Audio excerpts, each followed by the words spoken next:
Hola, buenos días. Estamos ya iniciando la segunda mesa de estas jornadas. En primer lugar, agradecer a Manolo Civera y a los organizadores la organización de esta mesa y de estas jornadas. Y también excusar la asistencia de Pedro Fresco, del director general de Transición Ecológica, que no ha podido acompañarnos hoy. Y iniciamos, como decíamos, esta mesa segunda de esta jornada sobre nuevas alianzas contra la emergencia climática y la vertebración territorial. Y agradecemos también la asistencia de los participantes a esta mesa. En primer lugar, Sara Piscinato, patrona de la Fundación Renovables y directiva de Greenpeace.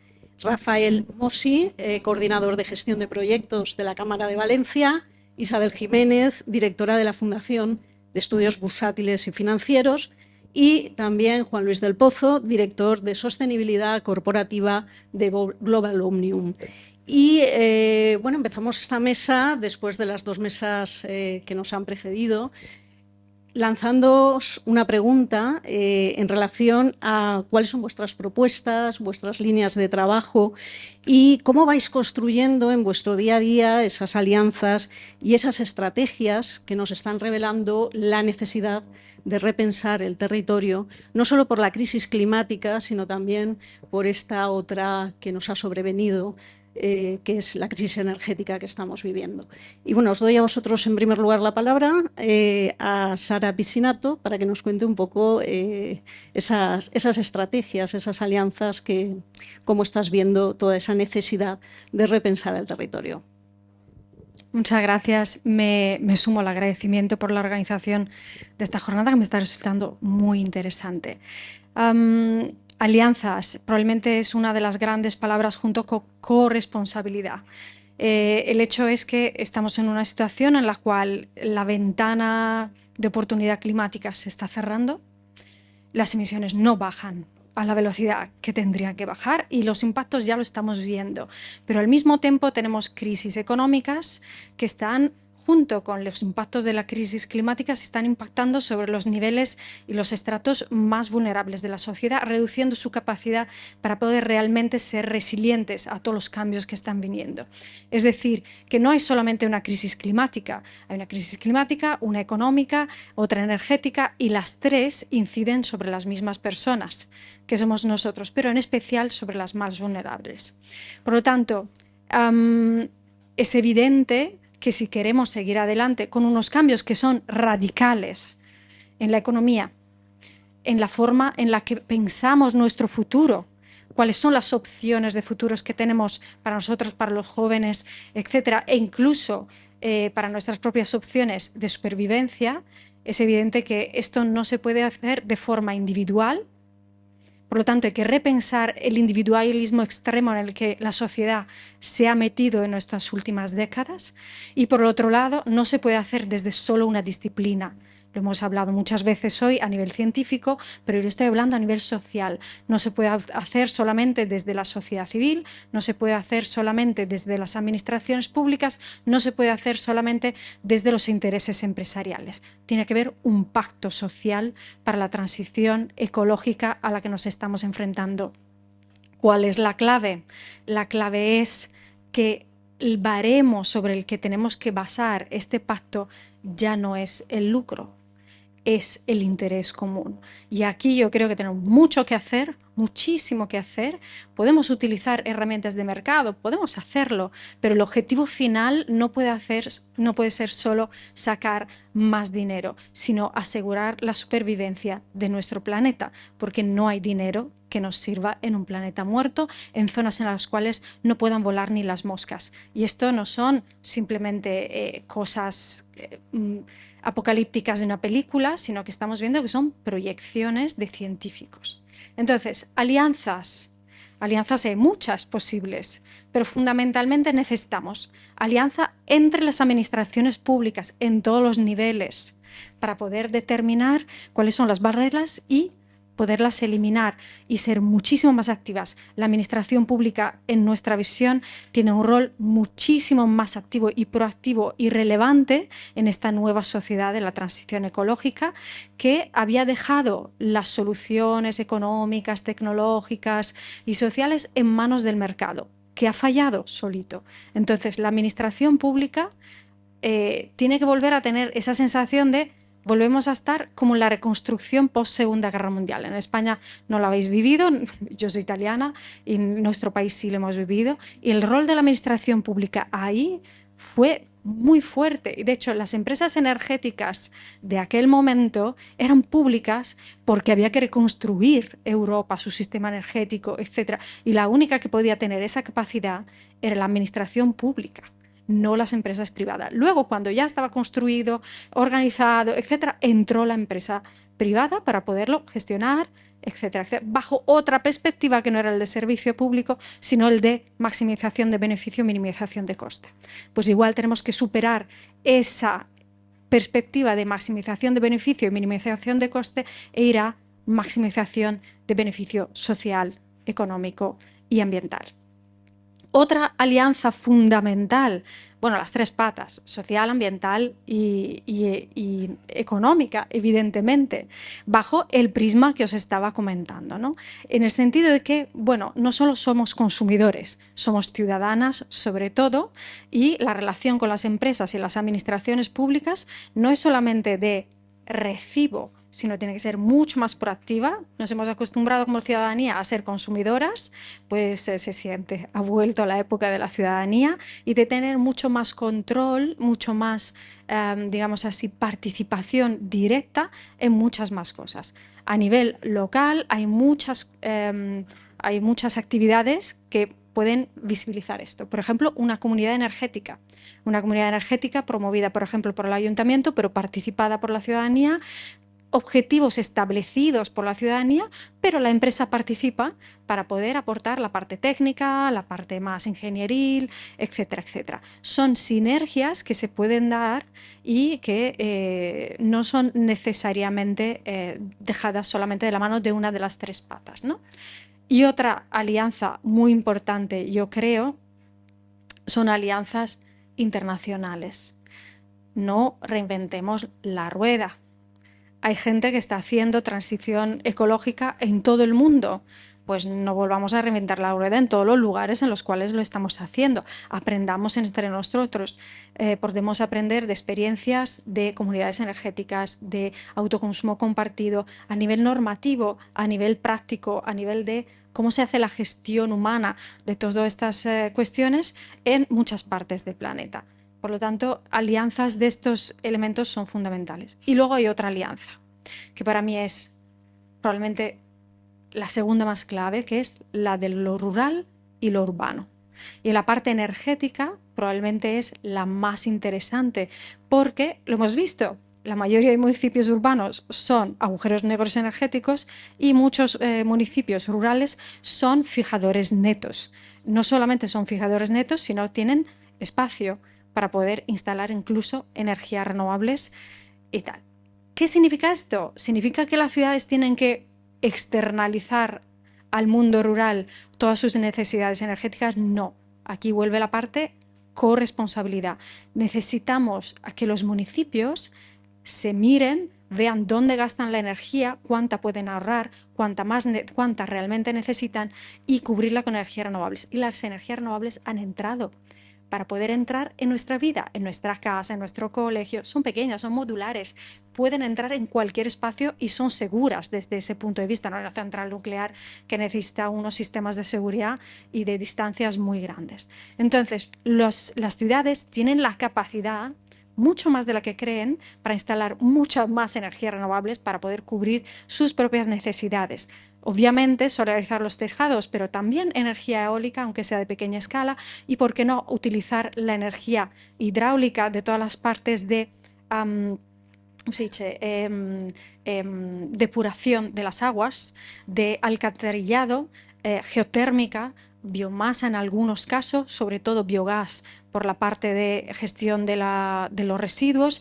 Hay mucho potencial ahí que si la parte rural no ve que se está haciendo algo, va a tener la sensación, o a lo mejor la certeza, de que se está externalizando la necesidad energética de las ciudades a la parte rural, y probablemente tenga esa sensibilidad de decir, bueno, no estoy seguro de querer instalar aquí energías renovables, a pesar de que las energías renovables son una ventaja en cualquier sitio donde tú las instales. Por lo tanto, no es solo una cuestión técnica y económica, también es una cuestión de pacto, y que cada uno haga su parte al máximo y que todos vayamos a un sistema energético eficiente, 100% renovable y en manos de las personas.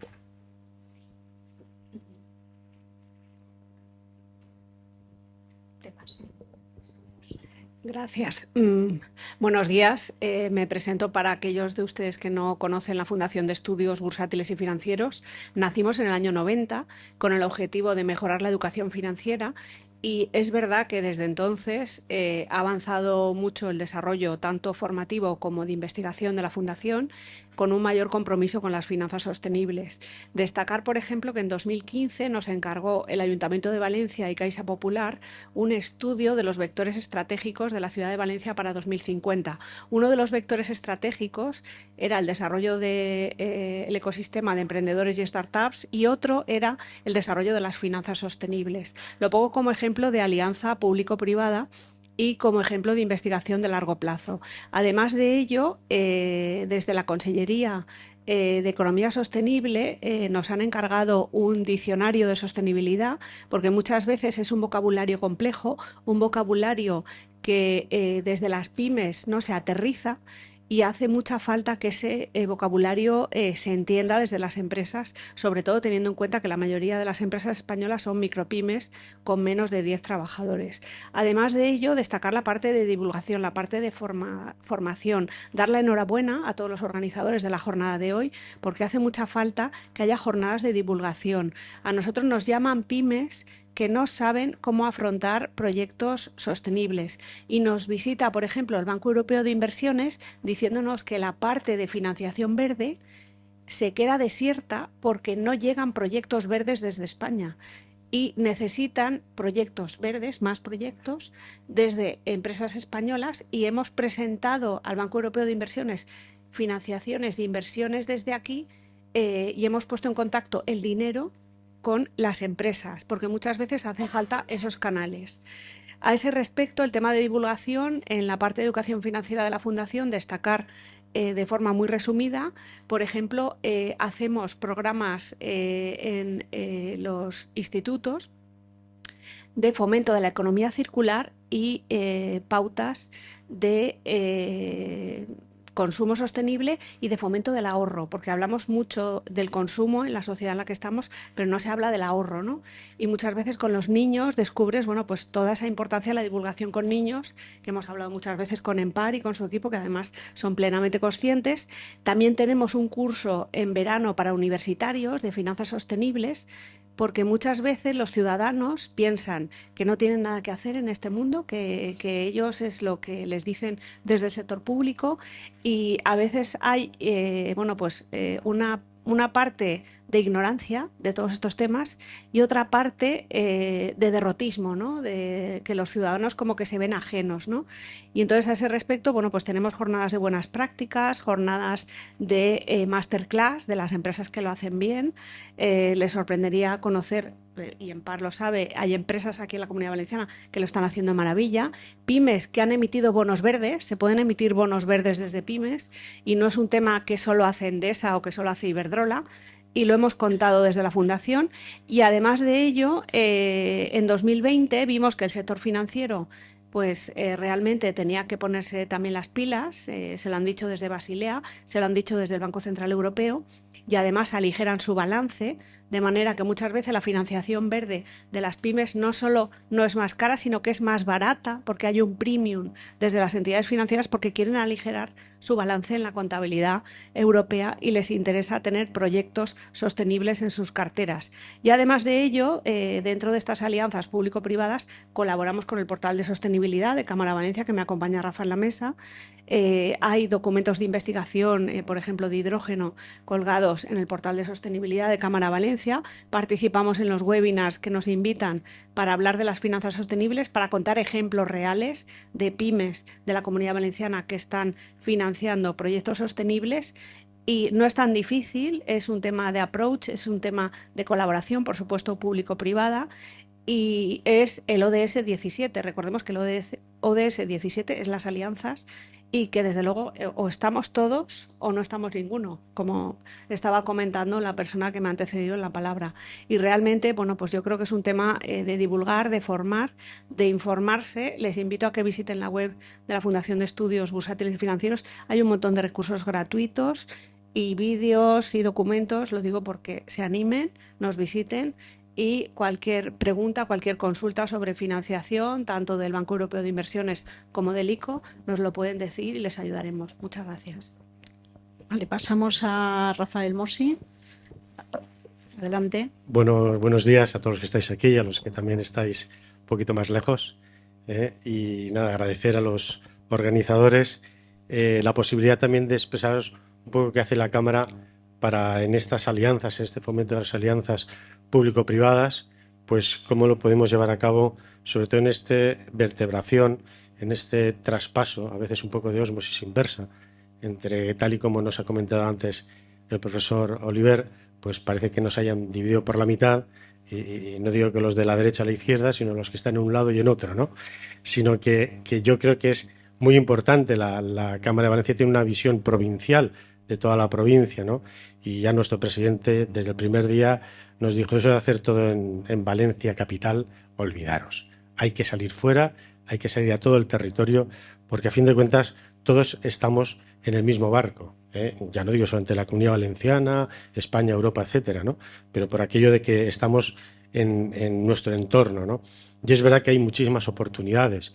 Hemos colaborado con proyectos también con el Politécnico en el desarrollo de lo que son pues, zonas rurales o próximas a lo que es pues, la red Natura 2000, los problemas administrativos que hay, las trabas que hay a veces para desarrollar actividades económicas en aras a un proteccionismo o a una intención de protección del ecosistema que al final lo que estamos haciendo son más fallas, pero no en Valencia capital, sino fuera, ¿no? Y dedicamos a hacer fallas en el interior y cuando ocurre algo, ahí no hay quien pare el fuego, ¿no? Pues eso, el fuego que es purificador, nos debería de purificar un poco nuestra mente, nuestra mirar las cosas, ¿no? Y darte cuenta lo que chafar el territorio, irte allí y darte cuenta lo que es la gestión forestal, las oportunidades que hay detrás. Porque claro, nosotros somos una cámara de comercio, fem negoci.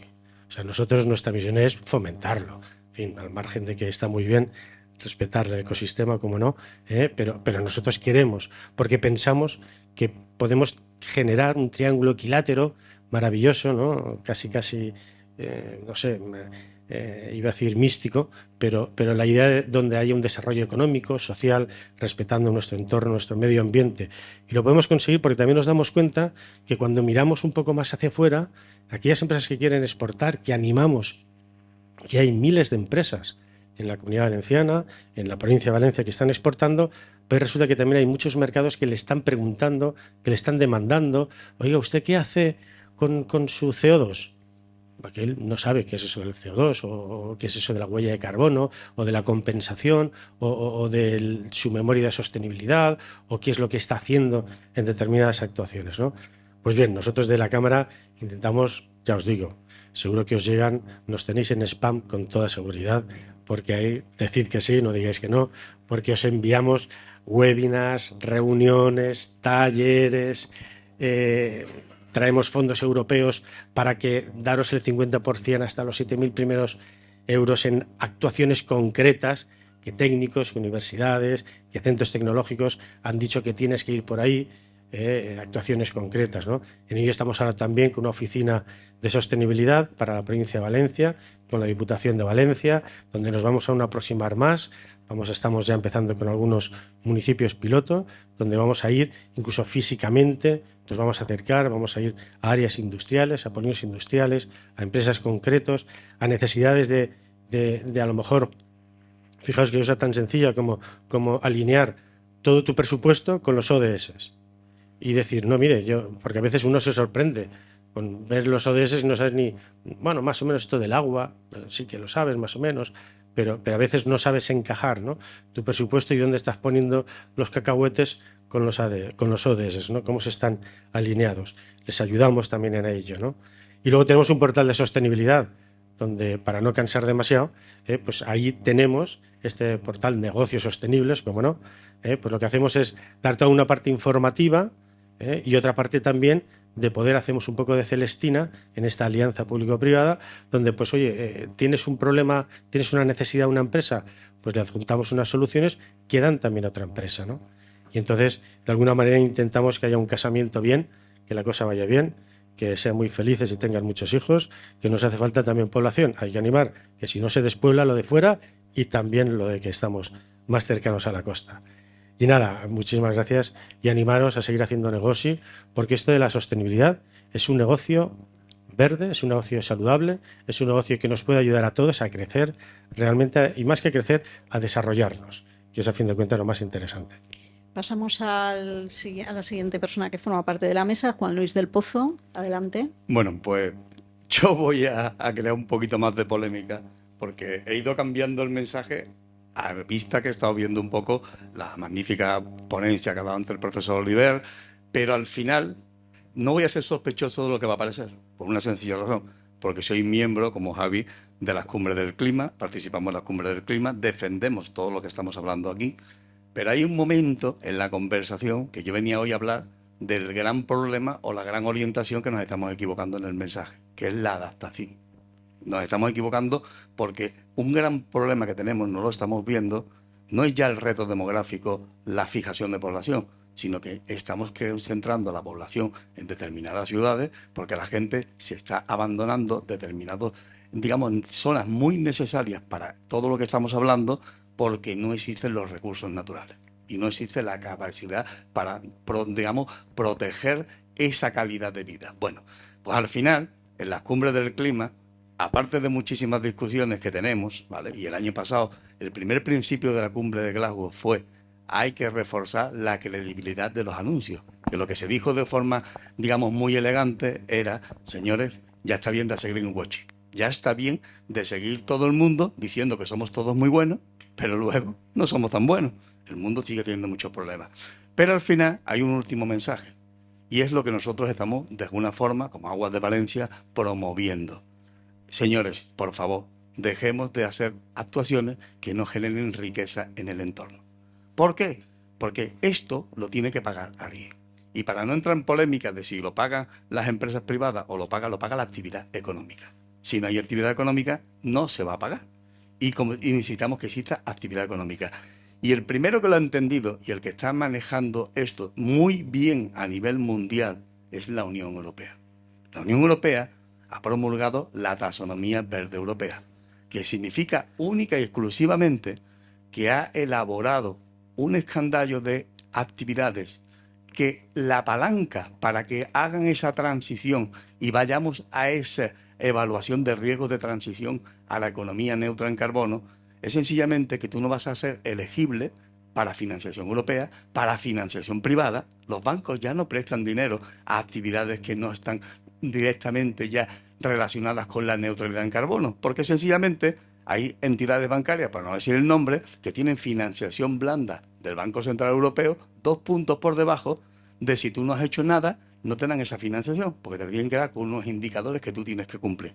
Por lo tanto, la economía, en este caso la actividad económica va a financiar ese cambio, va a obligar a que todos hagamos ese movimiento. Pero tenemos que ser conscientes y tenemos que estar en eso totalmente alineados, que lo que tenemos que provocar es que esa financiación vaya a crear impacto positivo en el territorio. Nosotros estamos intentando desarrollar proyectos. Me he negado durante 6 años a compensar la huella de carbono del grupo Global Omnium, de Aguas de Valencia y todas sus empresas dependientes en un país como puede ser Perú. Porque muchas organizaciones lo que han hecho ha sido: compro unas emisiones, compro unos derechos, transfiero unos recursos económicos fuera de mi entorno y compenso un proyecto porque digo que soy, en este caso, neutro en carbono. No, nosotros tenemos que generar economía circular. Tenemos que apoyar la agricultura sostenible para que de esa manera esos recursos se queden en el territorio. Y ayudemos primero a una cosa que los alemanes llevan trabajando muchísimos años y no nos hemos enterado, en España no nos hemos enterado, no nos hemos adaptado, a crear una economía neutra en carbono, a que los productos, bienes y servicios, y la Comunidad Valenciana sería un liderazgo, se vendan neutros en carbono. No solamente hay que utilizar esa agricultura sostenible para compensar la huella o para convertirlo en un mercado, que tiene que ser también un recurso. Hay que hacerlo para que ese producto sea muchísimo más competitivo que otros productos de otros sitios.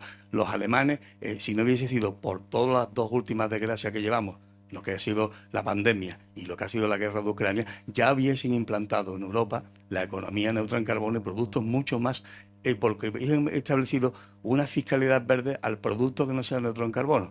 Por lo tanto, lo que quería un poco crear esa polémica es que la adaptación al cambio climático viene porque financiemos esa recuperación del reto demográfico, esa fijación de población y esas actividades económicas que van a ser súper competitivas. Y eso lo tenemos que financiar desde la actividad económica, no nos equivoquemos. La actividad económica, como el Banco Central Europeo y como la Unión Europea está promulgando con la taxonomía verde, tiene que hacer ese cambio, tiene que financiar ese cambio. Y evidentemente en ese cambio entra la dependencia de los combustibles fósiles y toda la transición energética. Pero la tenemos que financiar desde la actividad económica y lo que le tenemos que pedir a las organizaciones es que no vayan a hacer greenwashing, no se vayan la credibilidad de los anuncios, no se vayan a la otra punta del mundo a invertir esos recursos, inviértalos por favor localmente. Y ese es un poco el enfoque que yo quería después de las conversaciones. Muchas gracias, Juan Luis.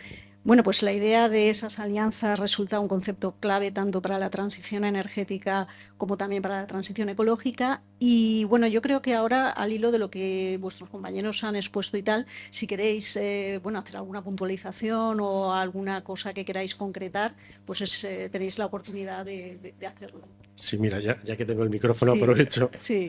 Dicen, sí, ciertamente, es decir, estoy totalmente de acuerdo con Juan Luis en el sentido de que si quieres fijar población no hay nada como el trabajo. Eso es fundamental. Y a partir de ahí empezamos ya a hablar de muchas otras cosas, ¿no? Pero es que resulta que en este territorio que tenemos, tal y como ha comentado el profesor Oliver, pues ciertamente es que tenemos una riqueza muy importante y un potencial aún si cabe mayor, ¿no? Porque esto de la emergencia climática, yo siempre le cambio un poco el nombre. Yo le llamo que las emergencias por el cambio climático, porque realmente el cambio climático es una realidad. O sea, es una cuestión de que yo creo que, en fin, mal que nos pese, no lo vamos a poder parar. Yo soy muy escéptico, a ese nivel, a no ser que me abra una puerta un poquito a que realmente el hombre, que es un ser vivo que causa muchísimos problemas a la naturaleza, de todo índole y condición, pues que también resulta que tenemos el ingenio, la gracia, y más por estas tierras, de poder generar soluciones a estos problemas, ¿no? Y poder vadear un poco toda esta situación, ¿no? Y yo creo que en ello estamos. Yo creo que la innovación, la investigación, todo lo que supone el desarrollo de nuevas oportunidades de negocio, de nuevas oportunidades, nuevos nichos de trabajo, no de explotación forestal, sino de gestión forestal y demás relacionados con la energía. Todo esto, la bioeconomía, la economía circular va a ser fundamental, ¿no? Y yo creo que entre todos sí que lo vamos a poder hacer.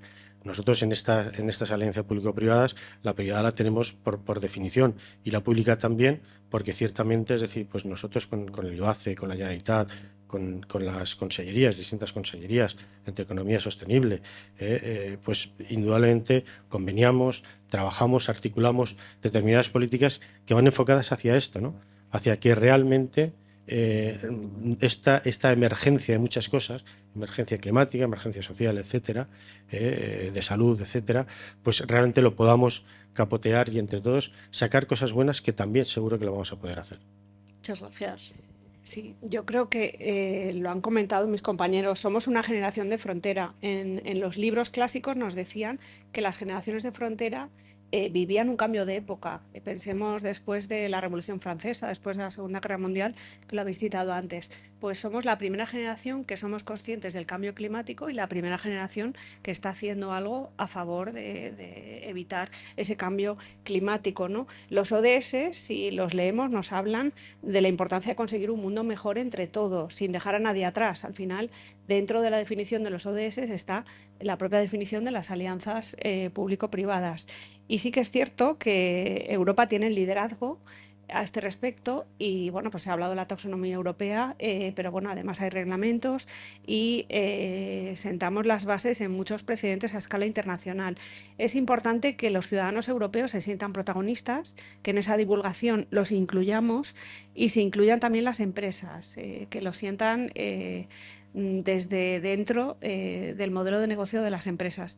Porque si se ve como una subvención o se ve desde el sector público o se ve como algo que nos imponen, pues no se siente y no se hace con la velocidad que se debería hacer, ¿no? Y a ese respecto yo creo que no es que es una oportunidad, es que casi es una obligación para las empresas, porque como muy bien decía Rafa, a la hora de exportar, a la hora de vender, las empresas que no tengan los ODS van a ser penalizadas y muchas se van a encontrar sin financiación. Entonces, bueno, pues hay que ser conscientes de cómo incorporarlo paso a paso, poco a poco, pero que todas las empresas pueden incorporarlo y realmente la colaboración público-privada es interesante porque además es muy factible, mucho más factible de lo que parecería y se aportan diferentes puntos de vista sobre un mismo problema. Gracias. Pues sí, rescato algunas de las cosas que habéis comentado. Estoy claramente de acuerdo de que, por ejemplo, el ejercicio de a dónde va el dinero es fundamental en todo esto. Y ahí está donde tiene que estar la alianza, dónde decidimos que vaya el dinero. La taxonomía europea, aquella lista de las cosas a las cuales guay que vaya el dinero de los europeos, pues iba por buen camino, hasta que se rompió la alianza y se metieron inversiones en gas y en nuclear. Y ahí es donde dices, perdona, iba de alianza de población con empresas y con administraciones públicas para poner claro sobre la mesa de a dónde sí, a dónde no, y seguimos todos felices y de repente entran como sostenibles un combustible fósil y una energía que todavía no tiene ni idea de qué hacer con sus residuos nucleares. ¿A dónde vamos? Y todo eso, y lo tenemos estudiado, gracias a la influencia de determinados tipos de empresas. Entonces, cuando se rompe la alianza, una o varias de las partes tienen que también volver a entrar en ese juego y nosotros vamos a llevar al tribunal, los tribunales europeos, esta decisión. Es decir, tenemos que también empezar a entender qué son las alianzas y dejar también de tener prácticas que de alianza no tienen nada, ¿no? Entonces, dentro de esas alianzas, para mí hay como un filtro claro para decir qué puede ser alianza social alrededor de la transición ecológica y qué no. Pues hombre, todo lo que contribuye al cambio climático y a la destrucción de la biodiversidad y contribuye a las desigualdades, pues es que no debería entrar. Es un filtro bastante sencillo, en teoría. Ahora, en la práctica, si en todo nuestro día a día ponemos ese filtro en cada una de nuestras decisiones, veréis que no es tan sencillo. Pero os hago esta invitación, este invito, no sé, invitación, sí, bien, perdonadme. Hago esta invitación porque es muy práctico empezar por lo individual para luego llegar a lo colectivo preparaditas. Porque ya has visto cuáles son las barreras, cuáles son las dificultades y es más sencillo aprender de forma colectiva cuando ya has probado de forma individual tu forma de transportarte, tu forma de alimentarte, en qué educas a tus hijos, cuáles son tus elecciones a la hora de irte de vacaciones, cuáles son los criterios que estás pidiendo a las empresas a las que les compras los productos de oficina y a quién le compras la energía, cómo la usas, para qué. O sea, realmente, si lo miras, cada uno de nuestros pasos se puede filtrar a través de esos indicadores y os animo a hacer el ejercicio. Es una buena práctica para empezar esas alianzas. Muchas gracias, Sara, con esas lecciones de la vida cotidiana, ¿no? Del día a día, de lo pequeño a lo grande. Tenemos poco tiempo, Juan Luis, pero te ruego que concisión, síntesis. Va a ser muy, muy breve. Vale. Porque hay un mensaje que también me gustaría reforzar. Somos muy latinos y nos gusta que los problemas nos lo cuente cuando ya hay solución, ¿vale? El tema de lo que es el cambio climático, la primera cumbre hace 30 años se celebró en Río de Janeiro el 3 de junio al 10 de junio de 1992 para hablar de esta evolución, digamos, desproporcionada. ¿Qué ocurre? Que ahora es cuando vemos los efectos. Pero vemos los efectos porque en una última charla internacional se comentaba una cosa sobre la transición de poder. La transición de poder se comentaba como que a principios del siglo XIX, en 1800, el 50% de la población vivía en Asia y se producía el 60% de la producción mundial. A principios de 1900, el 50% de la población vivía en Asia y se producía el 5% de la producción mundial. ¿Qué pasó? La revolución industrial. Ahora estamos en la revolución sostenible. Estamos en el momento de donde tenemos que decidir si estamos en el 50% de la producción mundial que va a hacer frente a ese cambio y a esa lucha contra el cambio climático y va a salir reforzada, o esto al final es una lucha de poder, como todo. Y el cambio climático se ha deteriorado única y exclusivamente porque económicamente hemos preferido mirar para otro sitio porque no interesaba financiarlo. Y de ahí venía la gran importancia de que la Unión Europea lidere ese tema, porque si no lo lideramos no tendremos actividad económica ninguna para hacer la adaptación al cambio climático. Y esa es la gran importancia. Estamos ante la revolución sostenible. Y la revolución sostenible es única y exclusivamente el momento oportuno para que nosotros seamos no solamente líderes del cambio climático, sino líderes de la nueva economía basada en el cambio climático. Y eso.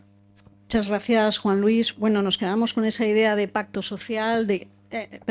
tenemos poco tiempo, Isabel, pero sí, sintéticamente... No, muy bien. Lo mío es muy rápido. Precisamente la revolución sostenible ha tenido lugar gracias a que ahora mismo estamos ante un capitalismo de grupos de interés y no de accionistas. Históricamente los accionistas tenían más peso que el resto de grupos de interés en las empresas. Y ahora mismo todos los grupos de interés en las empresas tienen voz.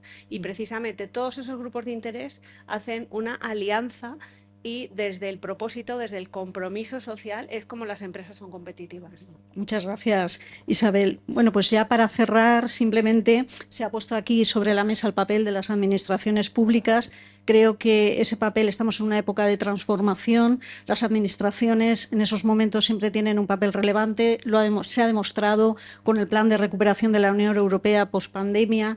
Y desde la Dirección General de Transición Ecológica estamos impulsando, voy a ser rápida para no comer demasiado tiempo, una serie de ayudas a la implantación de instalaciones de autoconsumo, que tenemos ya la convocatoria abierta. Se ha hablado mucho de comunidades energéticas, en esa importancia de ir de lo pequeño a lo grande, la importancia de la base social en la transición ecológica y energética, y en ese sentido también tenemos ayudas dirigidas también, por cierto, enlazando con la mesa anterior, a los pequeños municipios. Tenemos unas ayudas que están ahora también para comunidades energéticas, para procesos participativos, no para inversiones, porque esas ayudas las lleva la Consellería de Economía, pero sí que tenemos esa línea de ayudas a procesos participativos, a divulgación y promoción de la propia comunidad energética para que la gente la conozca, la sociedad sepa qué es y qué utilidades tiene. Y también para promocionar todo el tema de los estudios energéticos de potencial con renovables de los municipios, para saber qué potencialidad tiene y cómo realizar esos desarrollos con energías renovables. También tenemos una línea de ayudas que promueve, da soporte a los proyectos de I+D+I de las universidades valencianas y de los centros tecnológicos y también parques científicos, y con ella impulsamos proyectos no solo fotovoltaico y eólico, también soluciones tecnológicas avanzadas en estos, pero también el hidrógeno verde, el biogás, la biomasa están dentro de nuestra necesidad de establecer caminos hacia esas nuevas energías renovables y nuevas rutas. Y bueno, agradeceros a todos y a todas vuestra presencia en esta mesa, y con ello la damos por finalizada y pasamos a la siguiente. Muchas gracias.